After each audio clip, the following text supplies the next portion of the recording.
transition, je reçois l'invité de Kin Matin, Pati Malanga, président interfédéral Puna. Il est aussi le coordonnateur de communicateurs de l'Union Sacrée, CCN en sigle. Pati Malanga, Somia Bakongole Nyoso. Mbote Boye Bolamuna Kin Matin comme invité.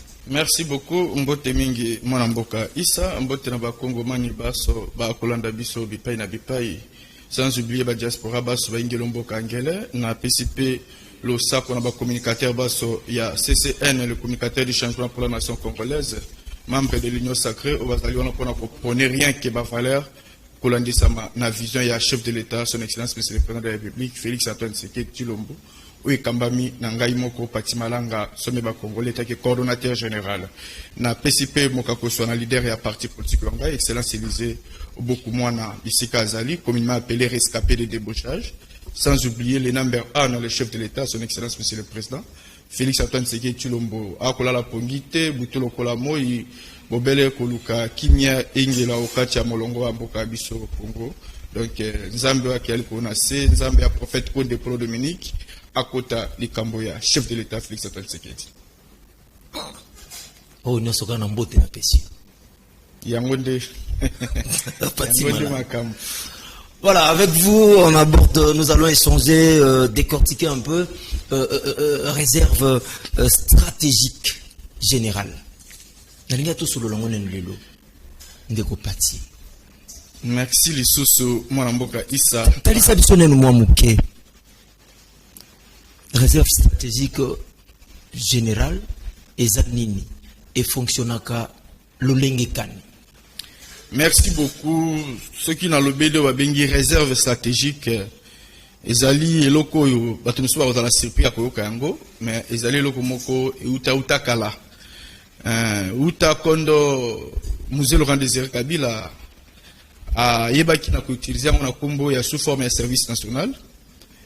Après avoir Tata Nzambe ko benga mulimo aye na boye ya mwana mboka Joseph Kabila ayebaki na ko zongisa yango toujours kumema na kombo ya réserve stratégie générale où ezalaki sous forme ya entreprise publique. Mais tango baki ko koma na ba réforme esalemaki na loi portant modification ya ba entreprise publique et ba na kokoma ba entreprise commerciale nde yaki ko sala ki kaka entreprise moko etikala bobele local entreprise publique ezaki réserve stratégique eux ezalaki toujours attaché na niveau président de la République mais ebandaki ko fonctionner na ndenge longo badité par rapport ya ba réalité oyo ko fonctionner na ndenge et longo banité par là aux olingolo banini et loko nyonso tout et fonctionnaka à travers mon solo à travers ba moyens à travers ba partenaires à travers ndenge ba kokumbela yango pour que emona na miso ba kongomani pe na miso ba nyonso tout. Et Naboye à mon mboka Joseph Kabila, et Naboye à mon mboka son excellence monsieur le président de la République Félix Antoine Tshisekedi Tshilombo, ayaki koluka moya kokota likambo réserve stratégique. Nde ayaki kozala incertain 1er juillet 2020, de tata mokonzi kolo ayaki na ko signer ordonnance numéro 20/062 ya 1er juillet 2020 ayaki na ko porter création, organisation et fonctionnement, il y a service spécialisé au sein du cabinet du chef de l'État dénommé réserve stratégique générale. Service spécialisé. Signature de ordonnance on a payé qui en vigueur boni évolution il y a réserve stratégique. Merci beaucoup Ndeko Issa. Ngai uta bomoni il y a ekotiseli ya service oyo babengi réserve stratégique générale kolandisa mana ordonnance ya le 1er juillet 2020 na tonda kinzambe na libota ngai na lobaki alléluia et famille nga bazongisa ki amen parce que après avoir kozwa connaissance ya botangi pe boyebi moko ya service oyo babengi réserve stratégique générale na monaki yango tonda ki na ba potentialité ezalaki na ba tout pe na ba acquis de valeur kolandisa mana o etali survie ya ba Congo mani parce que na monaki ke non nzela réserve stratégique balobi ke ezali chargé notamment ya promotion pe ya développement kolandisa mana ba mise en œuvre o efandi na sima ya vision ya tata mokonzi ekolo à travers ba secteur lokola agro-pastoral, industriel, commercial, et social. Namo boko na yango ya production dite stratégique. Cela veut dire que depuis yango l'objectif wana ezozala nyonso ezozala réalisé parmi ça les osala convenablement ou il y a ou quoi que moweza na kati. Oui, réserve stratégique générale ayaki wana pona koyeba na ko soulager pe ko pangisa pisoli ya bakongomani na etali panier de la ménagère. Mais yango tozomona te. Mais bomoni yango te parce que wuta boye ya réserve stratégique ko lancement na ordonnance atamu konza école le 1er juillet 2020 réserve stratégique azalaka na budget na ye annexe o batiaka na disposition na ye comme frais de fonctionnement ezalaka à l'auteur ya 49 millions de dollars. Bonne montant 49 millions de dollars. 49 millions de dollars. Oui, on est allé financement budget annexe réserve stratégique. Mais où ta écoute en vigueur pour banda le 1er juillet 2020 qui no moi moi lelo réserve stratégique article ko zo financement té. Réserve stratégique article ko zo ni un rond pour faire fonctionner pour aiba na kozala à l'auteur ya ko répondre na ba besoin vitaux ya population congolaise. Mais ils ont fonctionné, département na yango. Ça fonctionne maintenant, ils ont fonctionné le lengekan. Lelo au réserve stratégique qui aza ko vivre kaka grâce à ba partenaire voyez. Oye kambami parce que muto ako kamba yango c'est une dame, la dame la coordonnatrice Dadi Bidiaf DBM, Dieu est leader stratégique. Moi si à ma casse avec toutes ses potentialités qui combattante qu'elle est abundela mboka oyo de vivant en compte de Tchenseked ayebi na ko appliquer la stratégie nyonso nécessaire pour que et permettre fonctionnement à réserve stratégique mais aza un peu limité car ba moyen grâce à ba partenaire na inde sali que non base à la néfisque na facilité ya ko yeba na ko produire même la semence oyo ko permettre na ba c'est ba partenaire ba koza facilité na ko somba yango grâce à ba partenaire na e aza côté kabilo ko lokola ba riz ba haricot ba farine de manioc ba farine de maïs ba poisson frais ba poisson salé mais en réalité aza un peu bloqué on a Congo dans ba partenaire na lokola cerca église kimbangiste na ferme végage mais na niveau extérieur aza ba partenaire na ya minene mibale entre autres ba chinois na ba égyptien grâce à ba chinois il y a eu création il y a centre expérimental et culturel pluvial na niveau ya Selekuna eza na pona ba recherche ya ba semence grâce ya ba égyptien nde tomoni présence ya ferme oyo eyebi na komimela biso production ferme agricole ya production oyo ba égyptien ba baki na kosala grâce na yango nde baza ko produire ba farine de manioc ba farine de maïs na ba patate douce. Mais malgré bon, en fait malgré le budget annexe ezo zongate le bien ozo laksake bozo fonctionner na ba difficulté. Ça fait déjà 2 ans, 2020, 1er juillet, vous avez dit, ah ouais, déjà, surtout l'équipe, comme on a 2 ans, mais, ezo senganini, qu'est-ce que, naba organe ouana ne bozo fonctionner, il faut quand même, moi, mi solo et tamboula pour permettre vraiment que, bon, réaliser, au moins, ce que vous avez vraiment, na dimension, na position, il y a peuple congolais, mais, ezo senganini, ça vous demande, quoi, qu'est-ce que vous réclamez à niveau de la réserve stratégique? Merci beaucoup, Ndeko Issa. Réserve stratégique ezalinde na tina ya ko soutenir production locale ya ko yeba ko sunga ba agriculteur ba éleveur pena ba importateur nyonso ya ba denrée ya première nécessité mais eza ko senga nini batia yango maboko batila yango mon solo parce que soki batia les réserves mon solo à cause de la facilité à consommer ba équipement de production entre autres ba tracteur ba bateau kotonga ba chambre froide kosomba ba grand car oye kosala ke non ayeba na ko CGT sur terrain parce que yemo ko ayeba na ko produire avantage ya réserve stratégique ezanine azawa na pona ko produire pe pona ko somba ayi ko stocker afandi si ba stock wana akoteka yango na prix moko ya malamu ya C azawa na pona ko lutter contre ba hausse des prix exagérés avec des actionnaires oh bozana bango des actionnaires verrés pour nous lutter contre la hausse des prix, ça demande forcément financement. Mais au lutter na yango na nzela nini na nzela unité de production na yo pe ozana yango bongo yo okotelemela ba expatrié banani tout consort ceux qui ont ko produit te kaka na munoko ndo otelemela bango depuis bandi ko luka kotelemela bango ba kolonga bango te parce que tozana ba importateur verré ya mitema likundu bidongolo miso ba hypocrite ba scribe na ba pharisien et des sadducéens o ba ko sunga régime na biso te et yango na soki totie na biso na réserve stratégique générale ndé ko kende ko couvrir biso liboso ya bidongolo miso liboso ba importateur verré o ba ko linga ko pesa accès na bande ko mususu te ba importer pour na Congo ba komi jusqu'à ce que ko combattre même na l'état congolais moko pour akoka ko importer te et vous trouvez ça c'est normal. Mais les lorsque qui responsabilité revenir dans la réserve stratégique, est-ce que va Congo mani ba kolela? Est-ce que va Congo mani ba kolela ça? Parce que machine est machine financement. Qu'est-ce qui bloque maintenant la machine? C'est à quel niveau? Mais problème tout ça na yango ezaka ka moko. Auto kolela butulo kola moi.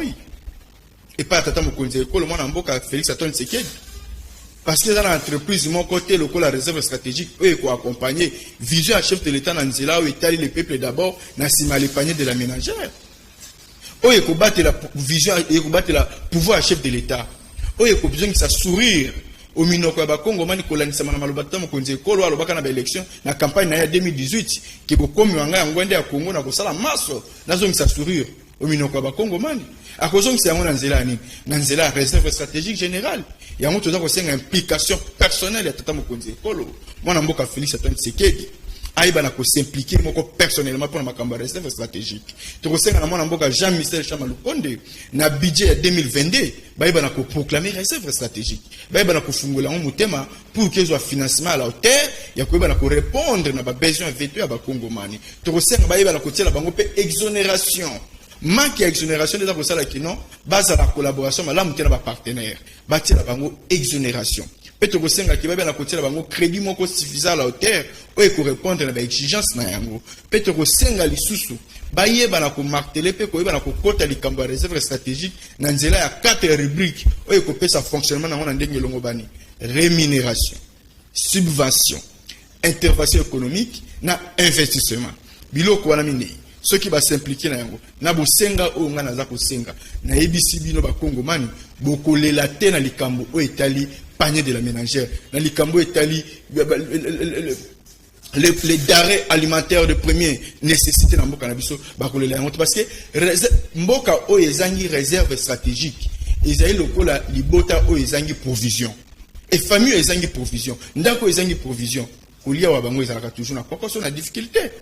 Mais ndako eza na provision ndenge les États-Unis abetaka tolo agangaka alobi naza na réserve stratégique o ekolé sa mboka nanga même à peu près plus de 50 ans ata baza ko produire te ata ba ko sala eloko moko te ba ko zanga ya kolia ya komela te parce que naza na ba réserve nanga même à peu près plus de 50 ans bongo boni biso Congo to ko vivre sans réserve stratégique générale o ekozanga ke et permettre na biso na problème tout est ko koma na ngolo kola likambo ya carburant o ekomela ki biso difficulté o to ti ko le kana problème likambo tel kérosène o ekomela ki biso ba problème na likambo to le ka ki na ba covid awa o yaki ko sala ke maman Dadi Bidiaf coordonnateur général de la réserve stratégique un certain le 4 novembre il y a 2021 si je m'abuse pas ba yebaki na kozwa les devants il y a ko sala nini il y a la vente, il y a d'arrêt alimentaire, il y a première nécessité, na niveau africain. Oh bah check on a disposition peuple congolais. Et ben d'un côté comme on a pris mon quoi long bana. La disposition ba kino to ya peuple congolais. La disposition d'abord ya peuple congolais tout le bandé en général mais particulièrement tout le bakino parce que c'est maki na ngomba vila Kinshasa. Réserve stratégique à la bantene na tout étendu RDC. Manque de financement des avocats qui a assez fonctionné dans des longues banité. Même un projet va ça 45 territoires où il faut associer réserve stratégique.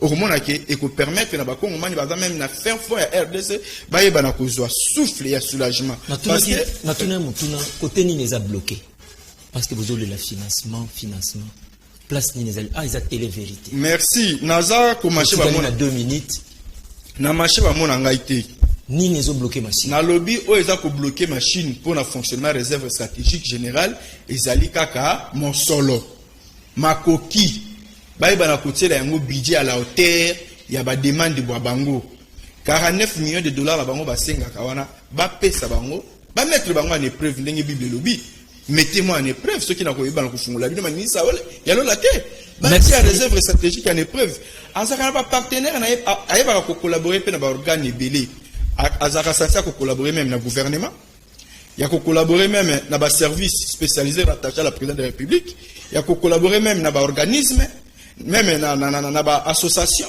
ba ONG même ba particulier des personnes physiques va coopérer à niveau local même à niveau international asa censé même ya ko collaborer na ba institution ce ko kena ba institution comme on a kenon asa censé ya ko travailler na ba ministère entre autres agriculture développement rural mine énergie hydrocarbures économie ba ministère wana nyonso tout mais ba associaka été et ça service moko monene service oyo soki kaka tata mokonzi ekolo mwana mboka Félix Antoine Tshisekedi alati souci na yango pe apesi confiance na madame Dadi Bidia azali coordonnatrice principale ya réserve stratégique naza koyebisa yo ke mandat tata mokonzi ekolo ekozala kaka sourire likolo ya sourire mpona bakongomani parce que nga nayebi ke na nzela réserve stratégique ekolonga makambo ebele même na oyo etali bandeko naza kopesa bango toujours avertissement butu lokola moi bayeba la commissaire ba actionnaire ya ba société oyo ezali ko fournir ba kongomani ba vivre